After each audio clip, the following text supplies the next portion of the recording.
7 p.m. Eastern, 6 o'clock here in the city of Chicago, the Windy City, named for the wind of the politicians, not the wind coming off the lake. And tonight, all eyes are on Kamala Harris. The energy here now, a full 3 hours before she is going to go on stage, is palpable. The newly coronated presidential candidate will officially accept her party's nomination tonight and give her acceptance speech. Not that that acceptance was ever in question. Before she speaks, Senators Elizabeth Warren, Mark Kelly of Arizona, that's going to be key. Michigan Governor Gretchen Whitmer, also a swing state gun violence survivor, former Congresswoman Gabby Giffords, North Carolina Governor Roy Cooper. With that, we welcome you to the Ferris Show on television and also to the United Center here in Chicago. Noteworthy, we had the pictures of the protests up. Those were the protests outside of the United Center. And the Democratic National Committee and the Harris campaign has kept the protests away and out of mind. There have not been mass protests or walkouts here on the convention floor. They did not give a slot to one of the protest speakers, one of the pro-Palestinian speakers, one of the uncommitted.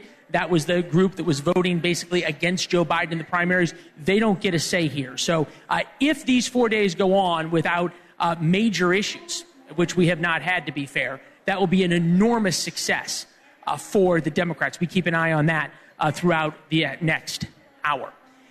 It is an understatement to say that this is the biggest speech of Kamala Harris's life, unquestionably. But we need to be clear, it is not an introduction or a reintroduction. She is the Vice President of the United States, now in a new role. She's expected to tout her personal story and background, understandably, while touching on key topics like gun violence and immigration. It also happens to be her 10th wedding anniversary, so watch for an ode to that. Despite what you hear from critics and a lot of Republicans who claim Harris is hiding from the press, which, by the way, she is, both she and her vice president have said an awful lot about policy. It's been another big criticism. The freedom and patriotism agenda that we keep hearing about is a new marketing campaign effectively of the same progressive values. Take, for example, the issue of gun violence, straight from Kamala Harris now versus Kamala Harris in 2019. We who believe that every person should be free from gun violence. We have to have a buyback program, and I support a mandatory buyback program. It's got to be smart. The freedom from gun violence she talks about now can't be accomplished unless the government takes back the guns already laying around the country. There's about 300 million of them. Her words, not ours. Then there's the environmental issues, another freedom she and her now vice presidential nominee are championing. Freedom, where the air is clean, the water is pure. I didn't talk about the Green New Deal. You mentioned that, and it's a resolution that I supported, and I support the goals. And we're going to have to figure out a way to get there. And this literally comes down to clean air and clean water. So the outcome is the same, clean air and clean water. The only difference is back then they actually talked about how they would accomplish it. Now it is just simply discussing the top line, the freedoms. The $2 trillion Green New Deal has not mentioned how to get the freedoms. Freedom to make a better life for yourself, perhaps a different way of talking about affirmative action and DEI. Freedom to make your own health care decisions is a way of saying no restrictions on abortion. Walz's speech lacked policy, talked an awful lot about freedoms. So will Kamala Harris tonight. We haven't seen texts of her speech, but you can imagine that she is going to follow on as she has over the past couple of weeks. Same with Tim Walz. So there will also, though, be plenty of dog whistles. Those are the applause lines, as Democrats love to say, of Republicans. We start tonight with Illinois Congressman Mike Quigley, member of the House Appropriations Committee. Noteworthy, the man who was the first person in Congress to stand up and say, after the debate, it was time for Joe Biden to step aside. As you see now, and I think it's fair to acknowledge this, the excitement in this room, the number of people in this room, there's no way this would have been possible if Joe Biden was the nominee. No, and that was the problem. And I felt bad for the president because he was trying as hard as he could. This is vindication for you. Not so much about me and my. If she wins, it is. I am relieved, but more important, it's a bigger picture, and I respect the President Biden for making a selfless decision. if this is an indication of energy, we were in the opposite direction, unfortunately. Polls were spiraling down, and if high tides raise all boats, low tides, we were going to get killed in the House and the Senate. All right, so now the optimism of Democrats, I think, is kind of equal to what the optimism of Republicans back in Milwaukee about 6 weeks ago. I was there, pretty similar. My words, not yours, don't worry. Here's my question for you, then. The reason Joe Biden was down in the polls was his age, yes, but it was also because of his policies. There was a lot of anger about the economy. There was a lot of upsetness about how people felt he was handling the border, handling inflation, handling crime. We saw it in the polling. Am I fair to say that what we're hearing now is a remarketing of Joe Biden's policies, not new policies? No, I think you're going to see new policies. I think you're going to see differences. Like what? Well, look, I think the mistake the Biden administration made was for months talking about how this was the strongest economy in the world. Factually, you can make it that was the case. The thing that came with that, coming out of COVID and the war in Ukraine impacting fuel prices, inflation was an extraordinary issue that came from that. So I think the Biden administration should have talked more about we feel your pain. Right. We feel your pain. And so now you see the vice president talking about price gouging, talking about helping first-time home buyers, talking about what the Inflation Reduction Act has to do with prescription costs. Okay, so they're beginning to address it. Okay. It's still early. It's still early, fair enough. But mind you, and you said the title correctly, she is the vice president. This was the Biden-Harris administration. Doesn't she have a responsibility to say, hey, look, this is what we got wrong in the past 3.5 years if she wants Americans to give her a chance to this time get it right? I think every vice president coming through that, I mean, in recent years we've seen this, who then run on their own, they do have the burden and the luxury of having had that role. But they've always picked and choose what they thought. So you're not going to hear any vice president say, this is what we did wrong. I think what we're going to do is see a subtle pivot and talk more and more about what they see in the polling. And you have, by saying the price gouging issue, you have no problem with the policy rollout on Thursday about $25,000 to first-time home buyers that will raise the price of houses by $25,000. I went to Northwestern. That's what I learned in economics class. And the issue, we've talked to even Democratic economists. The Washington Post says that price gouging is not the reason we're having inflation. Look, as you know, campaigns are poetry. Governing is prose. Sausage making, okay. It's prose. But no, look, and they said the same thing about President Obama when he was a candidate. You say you're going to have this dramatic change in health care. Where are the exact details? Hey, we passed Obamacare. They talked about Biden the same way about rebuilding the country. We passed the largest infrastructure bill in our country's history. Campaigns don't always hit all the minutiae. Fair enough. You're a little bit sounding like Nancy Pelosi, though, when she said we had to pass the bill to figure out what's inside it. Not quite, but I will say this. Nancy Pelosi survived all those years, maybe the best politician I ever witnessed, and the Republicans chewed through 3 speakers. Well, and Nancy Pelosi is here all 4 nights, and Joe Biden's not. So we'll say that. We keep struggling with this when we talk to swing voters in states like Michigan, Wisconsin, Pennsylvania, and the like. Democrats have run the country for 12 of the past 16 years. That is undeniable. Unemployment rate under Democratic administration, 6.3%. Trump administration, 5%. Adjusted household income for inflation, 66,000 Democratic administrations, Trump 69,000. Gun violence deaths, 13,000 versus 12,000. Insured Americans, 84% under Democratic administrations, 88 Trump administration. Illegal border crossings speak for themselves. Does it make sense? And are we going to see the continuation of last night when Tim Walz and now Kamala Harris speaks as though Democrats have had absolutely no control and no responsibility for where the country is? I don't want to compare Democratic administrations versus Trump. I want to compare Democratic administrations versus Republican ones, and I want to compare Trump versus Biden, and I'll do that anytime. They want to talk about gun violence. I'm just talking about the past 16 years. Look, most Americans want reasonable gun control. They want if you're going to have a transfer, they want to know about this. They're concerned about gun shows. They're concerned about automatic weapons. We can't even get there. The stuff that passes the House when the Democrats are in control and can't get out of there when the Republicans are there. All right. That on the issue of guns. What is America to make of the fact that Kamala Harris is on the record about taxing unrealized capital gains, on the record about banning fracking, on the record about eliminating private health insurance, and we have not heard from her a repudiation of any of that? Every candidate who has served for some time in any role has some votes and issues that people are going to point on. It has always been the case.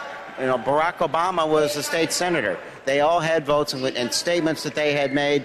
The bottom line is campaigns aren't about that. Campaigns are, what are you saying that you're going to do now? Let's talk about... Elected officials evolve in time, and they move forward. And they have votes that they would agree with or not agree with. But the bottom line is, it's what they're proposing now and where they're going for and what they're planning to do as President of the United States. All right, so let's talk about the cultural issues, because we have seen this shift into discussion of freedom, patriotism, freedom, and the on.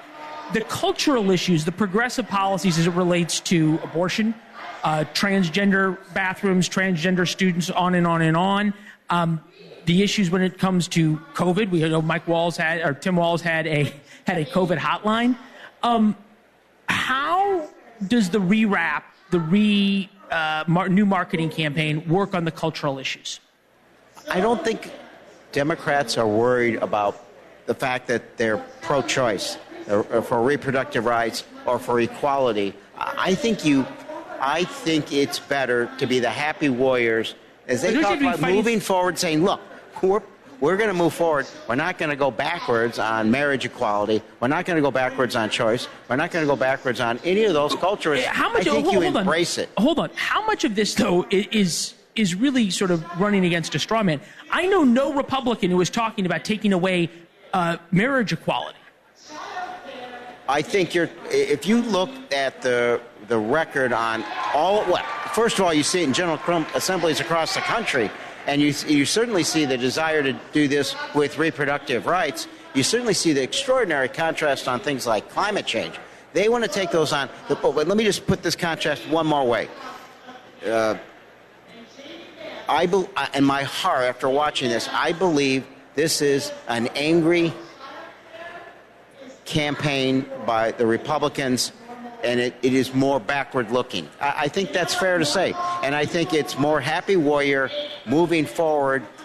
We have more that unites us than divides us. I honestly think, I'm a pretty balanced member on bipartisan issues, but in my heart, I believe the Republicans are telling us if there's anything wrong, it's not your fault.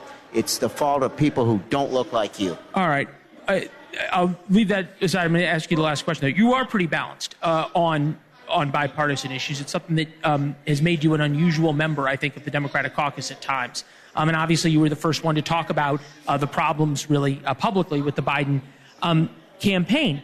I haven't heard, though, that language here of reaching out even to Democrats like you, much less voters who voted for Barack Obama and then Donald Trump at this convention. I think the mere fact that President Obama won some of those swing states that were so important, he's the great messenger to do that. Tim Walz was the second Democrat to win his district since 1890. These are the folks who know how to do just what you're talking about. You're not going to get it all done here. I think you're going to see advancements by the Vice President talking about that tonight. But I think it's what you start rolling out when you talk to swing voters. I know I'm going to be out there. I do want to say, maybe half the Republicans I serve with in the House just want to get things done. They're appropriators. They're pragmatic. When the bridge fell in Baltimore, they led a delegation up there. But I want to say there's maybe half that I don't know what the hell they want to do. And it's and we used to have, one example, the Reagan doctrine, right? We will support our allies against Soviet aggression. The Reagan doctrine is dead. the plans to support Ukraine have lost in the Republican caucus. They've lost their way. You're the first person, and I'll give you this, then we got to run. You're the first person I have heard at this convention mention the word Ukraine. And you've got the pin. It's good to see you, Congressman. All right. I appreciate it. Thank you very much. Enjoy the rest of your night. This is special for you guys. The Biden administration's Commerce Secretary had no idea the government had to correct their rosy jobs pictures. Conventions are supposed to be a party. That's given. But when does that party cross the line into, propaganda? Plus, Donald Trump trashes Harris's immigration record on a visit to the southern border, except it takes him a while to say her name. Is Donald Trump making the most of his time while the Democrats have theirs? With Huntington's disease, pay close attention to and call your doctor if you become depressed, have sudden changes in mood, behaviors, feelings, or have thoughts of suicide. Don't take Ingrezza if you're allergic to its ingredients. Ingrezza may cause serious side effects including angioedema, potential heart rhythm problems, and abnormal movements. Report fevers, stiff muscles, or problems thinking, as these may be life-threatening. Sleepiness is the most common side effect. Take control by asking your doctor about Ingrezza.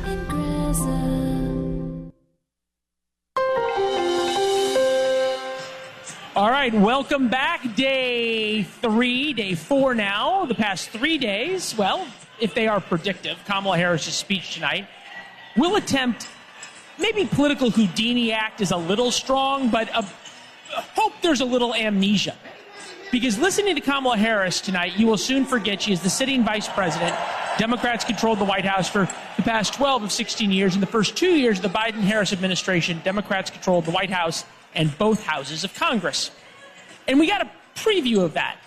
Yesterday, the Biden-Harris Labor Department issued a massive restatement of job growth. It said that it overstated 800,000 jobs. It's the biggest, shall we say, correction, overstatement in 15 years. Here's Biden-Harris Commerce Secretary Gina Raimondo on ABC News. Today, the Bureau of Labor saying that more than 800,000 fewer jobs were actually created than initially reported. Do you potentially think that this new numbers could be a liability for this campaign? No, when I hear that, first of all, I don't believe it because I've never heard Donald Trump say anything truthful. It is, though, from the Bureau of Labor. I'm not familiar with that. With us now, Chris Hahn, NewsNation political contributor, host of the Aggressive Progressive podcast, Shaniqua McClendon, vice president of political strategy at Crooked Media. You might know it from Pod Save America and director of Vote Save America. Hey, I get to see Hahn all the time. Welcome to the program. Well, thank you for having me. Thank you very much. All right, Hahn, look, I expected from you to blame Donald Trump for everything, even when it's the administration that screwed up. Anyway. Right, okay. I expect that from you. I don't expect it from the Commerce Secretary. Come on. Look. They inherited a mess, and they cleaned up the mess. And you know what their problem is? They haven't said it enough. 800,000 jobs, you want to slice that off the $15 million jobs they created? Great. They still created 15 million more jobs than Donald Trump did in his 4 years as president. They're doing a great job restoring the economy after the disaster of the Donald Trump presidency, where a million people died and everybody lost their job. I think you're feeding off the energy. There's a lot of energy. Yeah, there's a lot of energy. That, and I just took a big monster energy drink about an hour ago. We're going to pull those out of the green room on the next days. Shaniqua, there's an interesting dynamic going on here right now because something that has never happened before in American politics, certainly in modern politics, this coronation in 30 some odd days. We've also heard from two other African-American women over the past couple of days who had thunderous, shall we say, receptions. Yeah. Michelle Obama, yep. Okay, and Oprah. Here's Bill O'Reilly commenting on that. Take a listen. The Republican Party is very lucky that Michelle Obama did not decide to run for president because she would be a far stronger candidate than Kamala Harris. There's no question about that. Is there something to be said that at some point Democrats are going to have to figure out how to explain Kamala Harris not being responsible for the policies that were unquestionably unpopular? You guys talked about the podcast about the polling that showed Joe Biden's policies were not popular. Maybe some of them. By and large, people have been really pleased with things like the Inflation Reduction Act, all of the investment that came out of COVID, the child tax credits that Republicans wouldn't allow to move forward after they expired. But by and large, Kamala Harris was the vice president. There's no time in history that the vice president has been able to advance an agenda that was independent of the president. And so I don't think we have to explain that to people. A simple civics course tells us that. And also Congress is a big part of this. The president and vice president, there's a lot of things they want. Student loan forgiveness was something that they wanted. The Supreme Court struck that down. And so I think a lot of people who have been paying attention know that this is nuanced.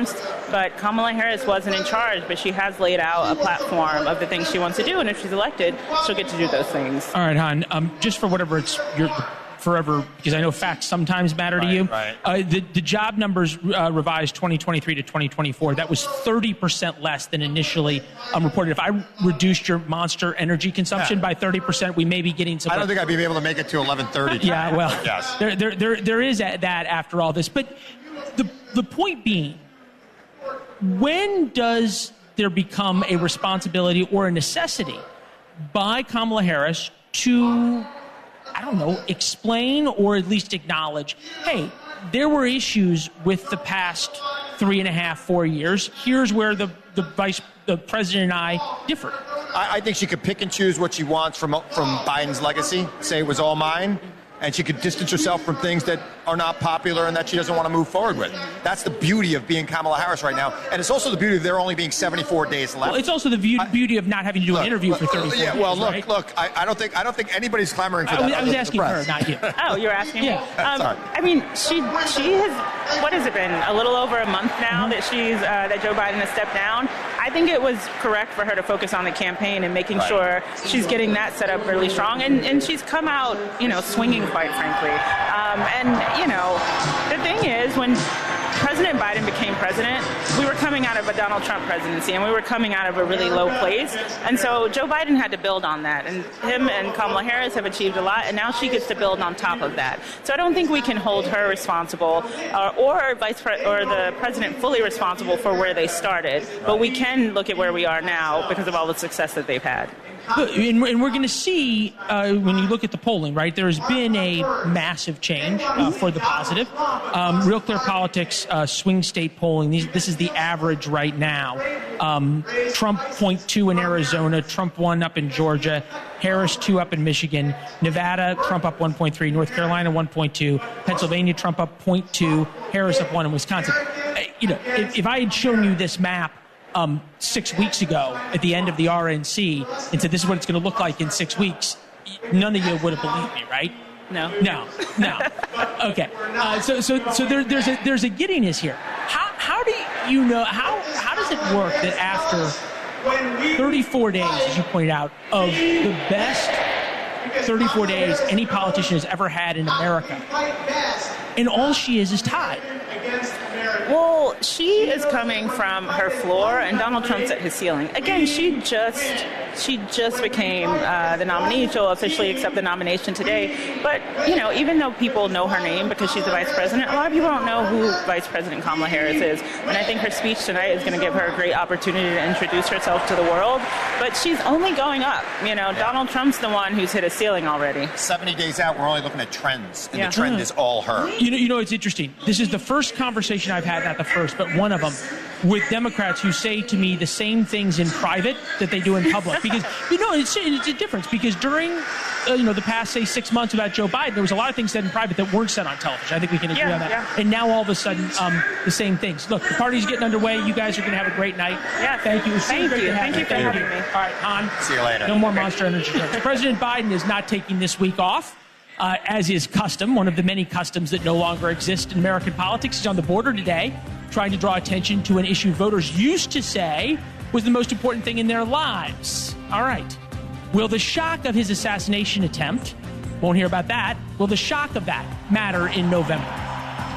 You know what? Can I tell you something? Sure. We're in danger standing here talking, so let's not talk any longer. No, I know about it, but they don't want me standing here. They don't want you standing here either. Have a good time. Thank you very much. Real Stone.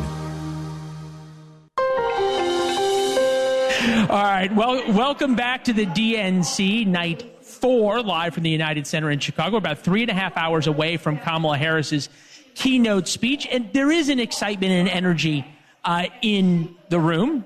Certainly the stands are a lot fuller than they were any time at 7:30 Eastern here, 6:30 Central. They're full a lot earlier in the evening. And this is Kamala Harris's night. That's sort of what the conventions are. It's a 4-day infomercial, and then you go off on the trail. 74 days until the election. With that, we bring in Kevin Munoz of the Harris campaign, formerly of the Biden White House. Welcome. Good to see you up here.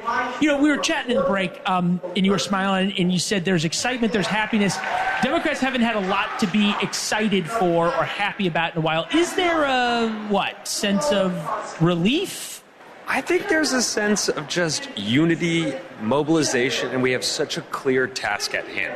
We got to beat Donald Trump. We all know what we need to do. We know we can't take this for granted, and so we're using this moment to organize all of our supporters across the country and make this bigger than a week. It's not an infomercial. It's about winning a tight election in November.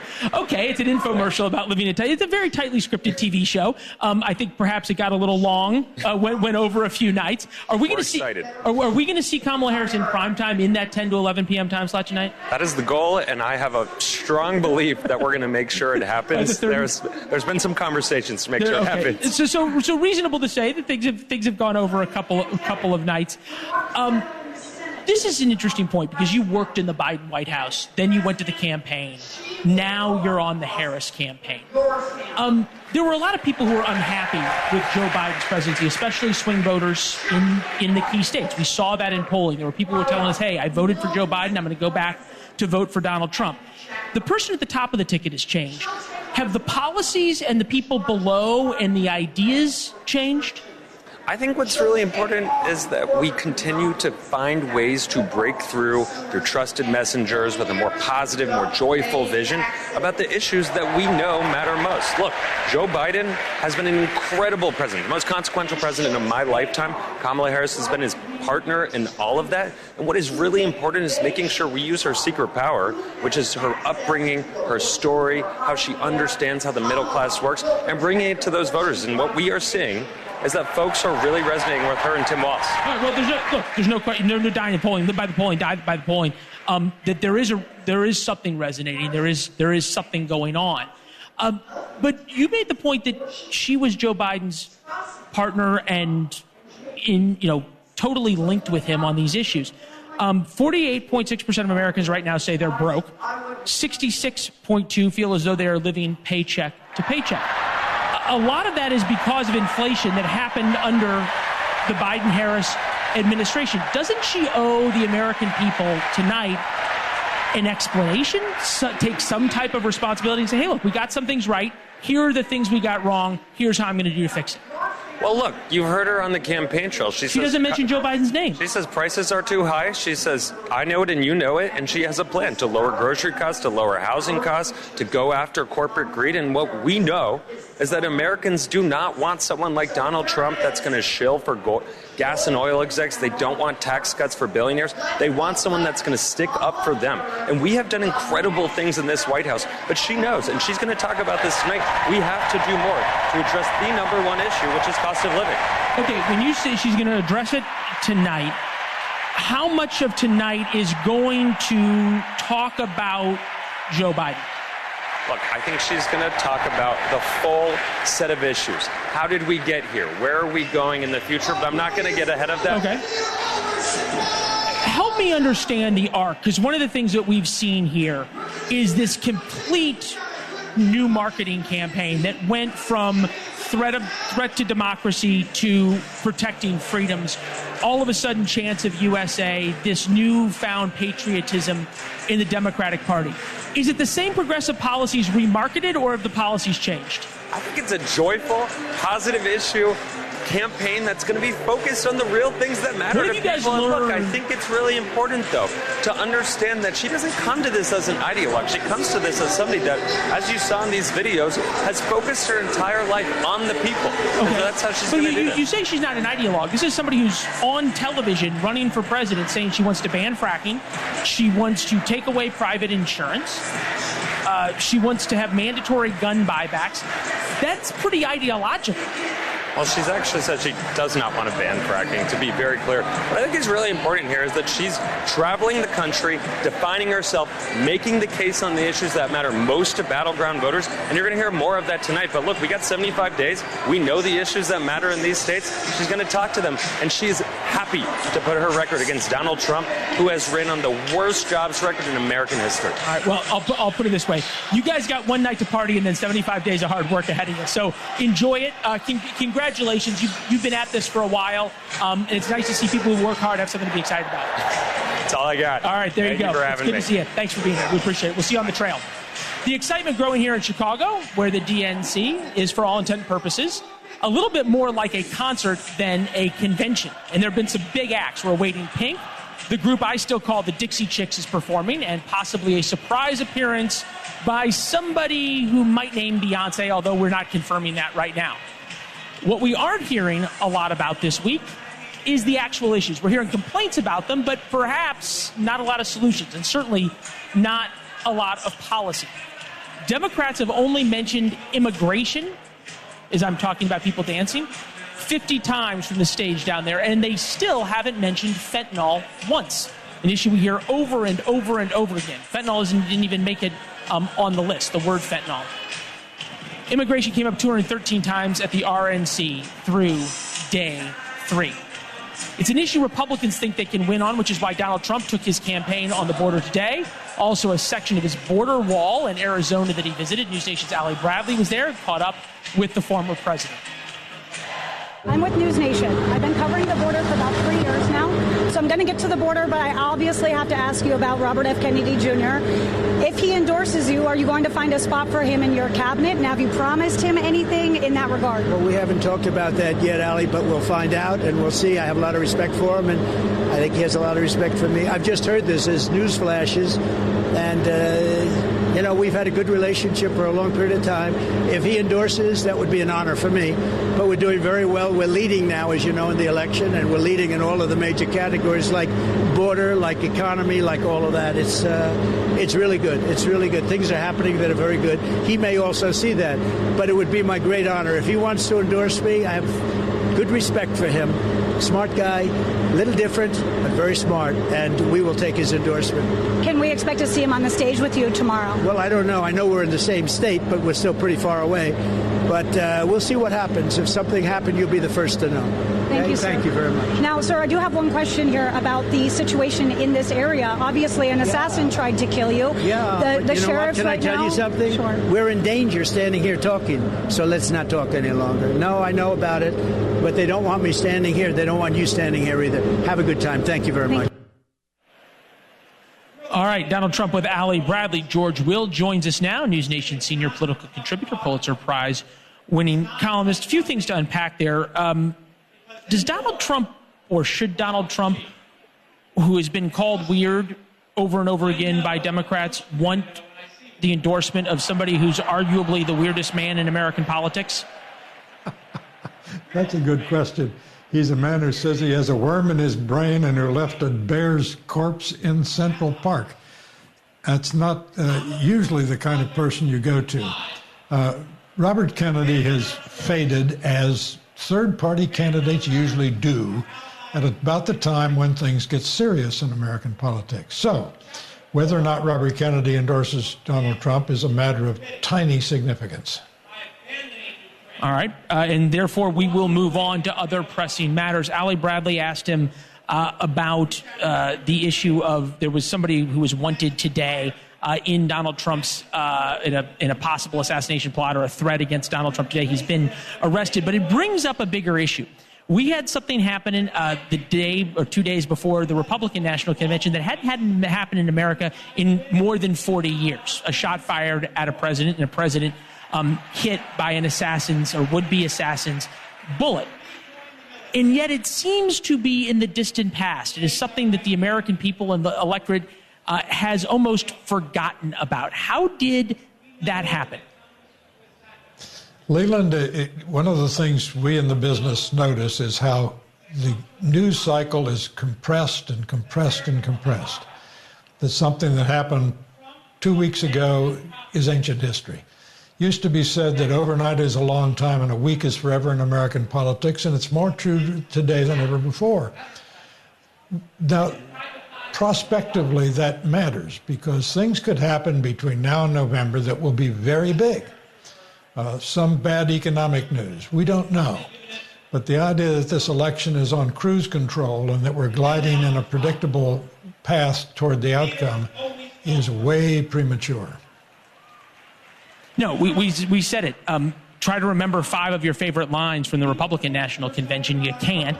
Therefore, 6 weeks from now, you're not going to remember 5 lines from this convention. You've got the debates coming up. There's all of these enormous unknowns. Those are the known unknowns. The unknown unknowns we have to think about, and they will come up. They just invariably do. We're watching video of Donald Trump down on the border, which is unusual in the sense that during the Democratic convention, the Republican nominee always went off on vacation or played golf or prepared for the debates, and vice versa. That said, when he was down on the border, so he goes there to talk about the issue that they're not talking about at the DNC, we listened of how long it took for him to, as he gave remarks, mention his opponent's name. Take a listen. So thank you very much, everybody.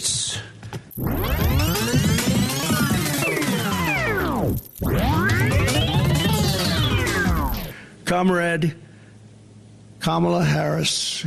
I call her comrade because she is a radical left Marxist. She wants open borders.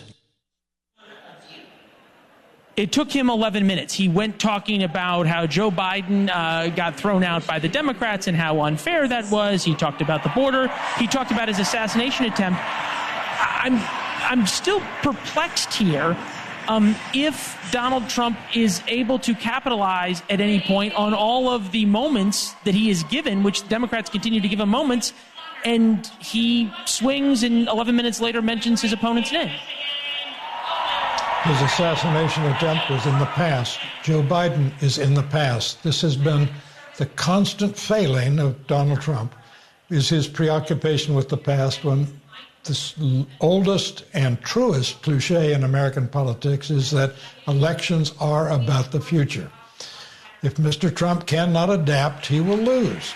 And so far, he's having a great deal of trouble adapting. His campaign was all set, confident, fat, happy, and sassy, ready to run against Joe Biden. He disappeared, and they have so far been flummoxed and are having trouble getting their legs back under them. Fat, sassy, and happy. Almost sounds like the Chicago Cubs sometimes. Hey, it's good to see you, Mr. Will. Thank you. I got him there. Thank you, sir. We appreciate it. Not going back is something we're going to hear a lot about here at the convention. There is a huge mystery here at the DNC about a big hole in the schedule coming up. There is drama, 7:46 Eastern, and there's a few minutes that are unaccounted for. Is it Taylor Swift? Is it Beyonce, whose song Freedom is now Kamala Harris's anthem?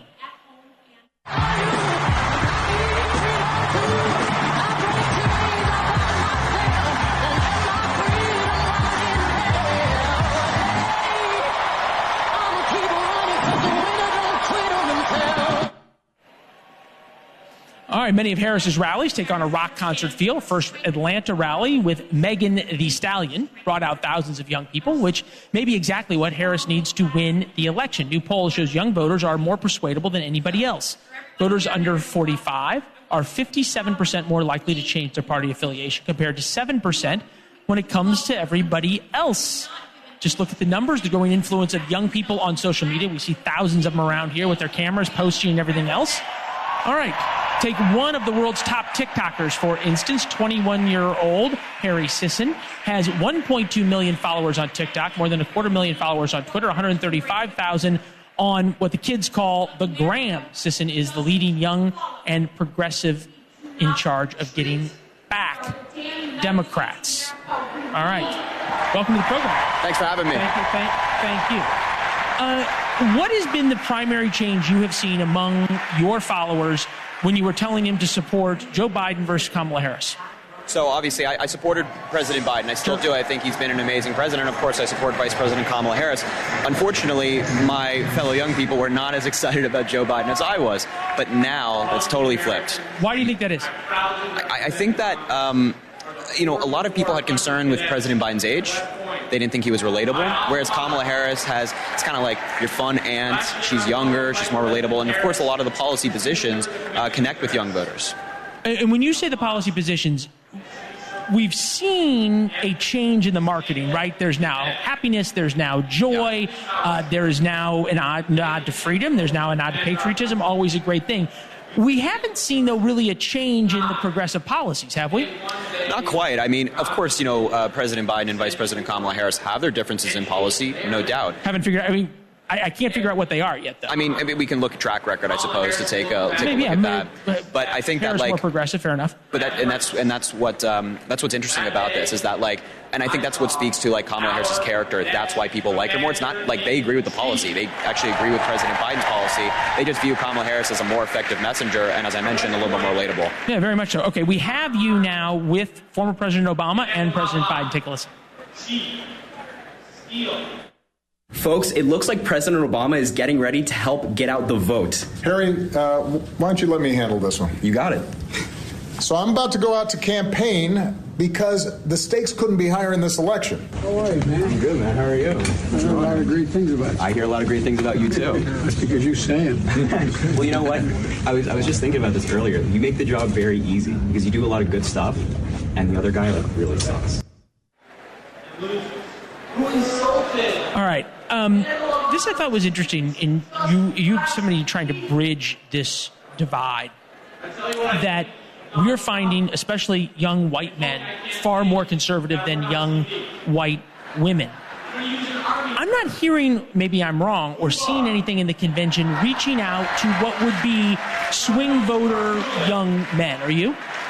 Yeah, I mean, look, I think that there's this weird divide right now in politics. It's certainly among young voters, a gender divide, where young men are trending more conservative, young women are trending more liberal. And I think there's a variety of reasons as to why that is. I think that, young men feel victimized because, they have folks like Andrew Tate or Donald Trump saying that they're oppressed or something like that. And it kind of gets into their heads. And I think for, people who are... To be fair, though, the Democratic Party, certainly the Democratic Party of 2020, was telling young white men they were the problem, right? That they were the oppressors. No, I disagree. I don't think that was ever the conversation that young white men were the oppressors. It was, hey, they were more surrounding a conversation around policing. Can we do this better? Is there a better way to accomplish a safe and secure society, but also respect people's rights? It was never saying, oh, you're white, you're bad. That's never been the platform of the Democratic Party. No, I'm not saying it was the platform. I'm saying how young white men were feeling.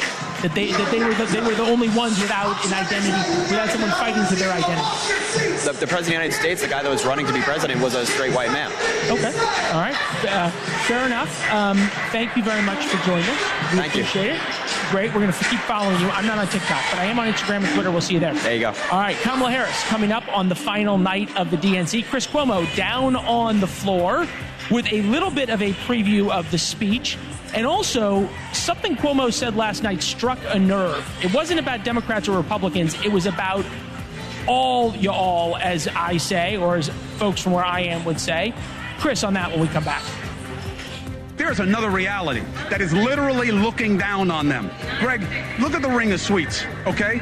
This is not unique to Democrats. There is a game of money.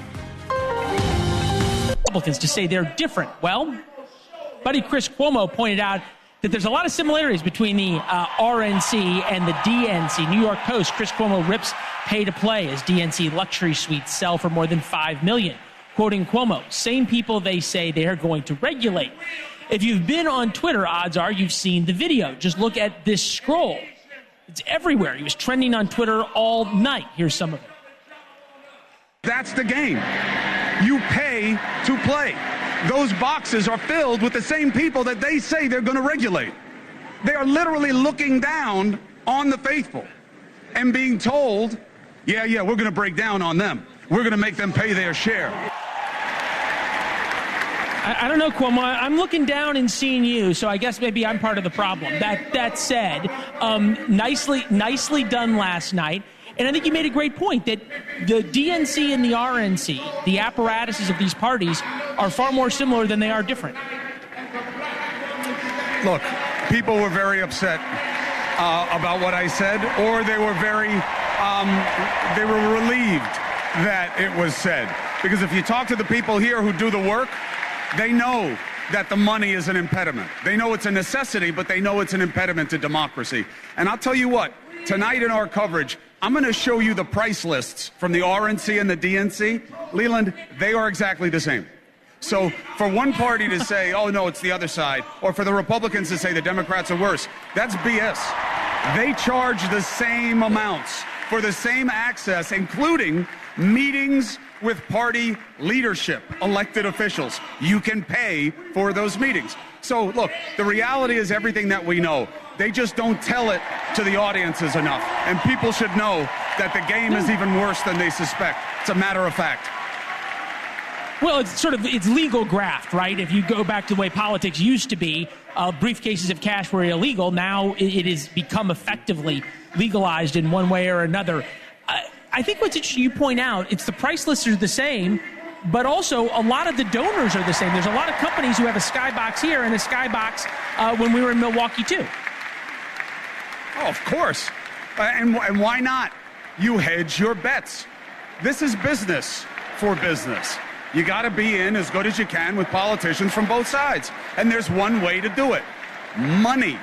You know how many signatures, you know how much social pressure, you know how many phone calls it would take to match money? It's almost incalculable. And that is, one of the bittersweet things about being at this convention at the RNC, which you covered brilliantly, is that these people believe so deeply. They give so much of their lives, time from their families, time from their jobs. They work it. They do uncomfortable things in uncomfortable places because they believe. And then there are guys who are a check away from getting twice the access they'll ever have. That's why we cover it. Yeah, twice the access, and also the issues that they fight for down on the floor are sometimes so diametrically opposed to the interests of the people up here in the skybox. Great coverage from down on the floor. Chris will be there all night as Kamala Harris comes out for her big moment. Chris, thank you. We'll see you on the other side as we start from Chicago.